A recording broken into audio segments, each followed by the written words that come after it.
the CEO of Europac Capital, want to do. Peter, what should we do on taxes? Well, we need to reduce them. I think that we're overtaxed, but unfortunately we're not taxed enough for all the government that's being provided. So if we want a budget that's about $4 trillion, if we want the federal government to spend $4 trillion, then we better be prepared to pay $4 trillion of taxes every year. I don't want to pay all those taxes, and I don't think most Americans do, so we need to reduce the size of government. In fact, if we can cut government enough, then we can reduce taxes. But what's really disingenuous is to talk about tax cuts without massive spending cuts. Because if we still have a budget deficit and we're cutting taxes and all we're doing is asking Ben Bernanke to print up the difference, then we're substituting taxation for inflation or inflation for taxation. But either way, the government is robbing us of our purchasing power.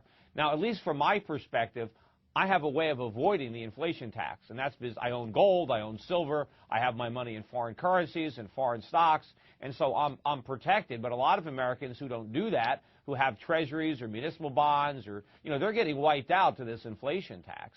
And, there is a way to avoid higher income taxes. I'm doing that myself. That's either you don't work or you work overseas. I mean, I'm in the process of setting up a foreign company to avoid U.S. regulations and U.S. taxes. And so the more and more taxes are placed on the economy, the more people like myself will look to work and produce income and jobs outside the United States rather than here. So you get to a point of diminishing returns where even though you raise taxes, you collect less in revenue because higher taxes alter people's behavior. And so if you were president, we cut spending first, then we talk about taxes later? Or in the short term, is there something we do? Well, I think you want to talk about both. I think you want people to know that the benefits of smaller government is lower taxes. But in order to get smaller government, you have to cut. So I think you need to do them both simultaneously, but the spending cuts need to be big. I mean, bigger than the tax cuts at this point because we have a massive deficit. The deficit for this fiscal year is going to be $1.6 trillion. So I think you got to cut at least $1.6 trillion from this year's budget before you start talking about tax cuts. Now, tax reform, that's a different story. So you can talk about ways of reforming the tax code so that it isn't punitive to savings and investment, and so we don't encourage consumption and debt.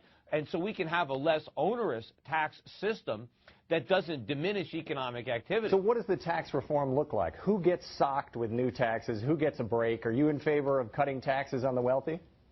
Well, I think number one, I think you want to abolish the corporate income tax. I think that would be a great thing for the U.S. to do because, corporations, when they pay their earnings to their employees, their big executives, when they get paid, they pay income taxes on that money. When corporations pay dividends to their shareholders, the shareholders pay a tax.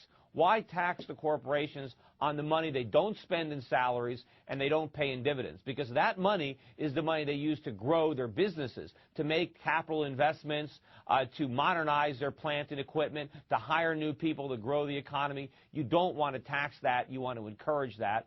I think also we should get rid of things like the home mortgage deduction, where we give people a subsidy to go out and borrow money to buy a house. I think that would be helpful. We can then lower tax rates so that people have more money with which to buy houses or rent apartments instead of the government trying to decide that we're going to give a subsidy there.